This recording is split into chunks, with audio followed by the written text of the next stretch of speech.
Okay. Thank you. Wow. Congratulations, Renee. I love this movie. And I am just not a Western chick. Were you or are you? Because yeah. Oh, all of them. From the campy, you know, Appaloosa, to the Beguiled with Clint Eastwood, Rio Grande, the Wild Lunch. Yeah. Love Westerns. Love them. So when Ed gives you a call and says, you know, I want you to be the female lead in this movie, what were you thinking? Yeah, that'd be all right. Oh, I was so excited. It was such a surprise to hear from him. I was in the middle of shooting Leatherhead. And, yeah, I had, no, just out of the blue. Never met him, or it was exactly what I was hoping for at that period in my life as well. I wanted to go and do something that was really raw and bare bones filmmaking, and this was definitely that. Oh, yeah. Now, let's talk a little bit about Allie French. I love this character because you don't know what's going on from the first minute you meet her. This is true. She's complicated. She's very, very complicated, and I should talk about that, but can we turn the air off, or is that not controlled in this room? I'm sorry, I was thinking about you.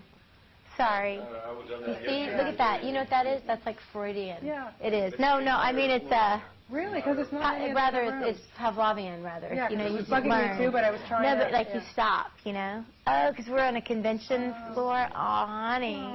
Okay. Sorry. Well, that's okay. Well, anyway, thinking. We'll continue on, but let's talk about Allie. Back to Allie, You don't know what's going on there with this woman.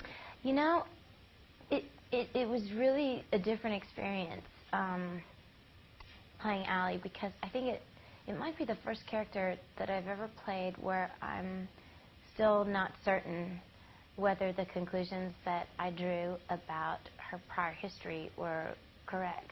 Now, I mean, I would presume that they were, you know, her experiences have been pretty severe, and probably unfortunate if you consider how morally malleable she's become.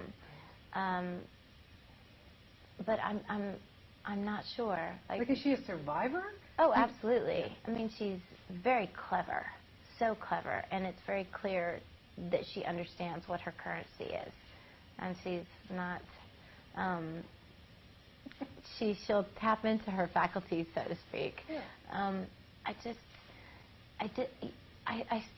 She's an enigma. Yeah. She's still a mystery to me after, you know, a year now, I suppose. I still am not sure about her history. She's so complicated, and at the same time, she's a child.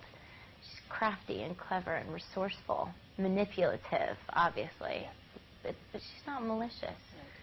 It's a woman who's making the best of her situation, where her options in terms of how she might take care of herself are very limited. So I didn't judge her. Yeah. You can't. I just kind of liked Allie. I liked her playfulness, and I liked that she was so ridiculous sometimes, and she's sort of an impish rogue. And do you like wearing those tight costumes? For the first 10 hours of the day, they're fantastic. And when you go into hour 18, 19, you start breathing a little more shallow, and your lunch kind of stays right there all day. I remember Keira Knightley saying that from The Duchess. She would be belching after lunch because of those corsets. It doesn't go anywhere. Where's it going to go? It sits right there under the lace, you know. It's crazy. Oh, God. It's definitely interesting. You know, they say you have to put the first part of realizing a character is putting on the shoes. Well, in this case, cinching up that corset. Absolutely. Now, having Ed there as the writer, as the director, as the producer, blah, blah, blah, blah, I mean, and as your co-star, I mean, how does this man keep it all together? Oh, you'll have to ask him that, because that's another mystery with respect to this film. I have no idea. Oh, and he edited. Oh, and apparently he sings a song at the end. Who knew? No, it's definitely a passion project for him, and I think you can tell. I really appreciate what appeals to Ed in terms of, you know, what makes a film worthwhile. Yeah. And you can see it here. I love that. I love the quality of what he's done. I love what he hoped for, and that he wanted this to be, you know, an old-fashioned, you know, sort of, you know, cleverly told human story. And that takes its time. Yes. But that gives you the opportunity to invest in the characters and their relationships. And I think you pulled it off. Oh, yeah, absolutely. Yeah. And then the other side of the coin, you have Viggo Mortensen to work with as well. Yeah. You know, the other guy, she's kind of, you know, what was it like for her? But then he's such a soft-spoken, nice man, you know? Like. Yes, he really is. He's so talented. I mean, those guys together, I mean, I wasn't feeling sorry for myself going to work every day. Except for the dust and the sand and the brick. What was it like, this location? It was comedy. It really was. I was like, okay, wait, what? You want me to run up the rocks in the corset and the boots? Okay. And you know, it was comedy. It was. Logistically, it was very challenging. Let's see what else was funny about it. That wind machine with the 100-mile-per-hour, you know, dust storm that he was trying to get going there.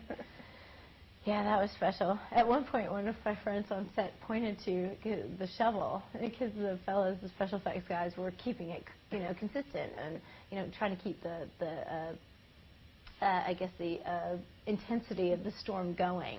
And he was running out of material, so he was kind of indiscriminately scooping whatever might be in the street and throwing it into the fan to blow. No, it was really comical. If you could hear it. Well, it's good to hear that you had a good time on this because it was fun to watch you. And I love you in everything you do, and always a pleasure to have a chance to sit and talk with you. Thanks, Renée. Nice to talk to you too. Good luck so with the rest of the festival. Thank you.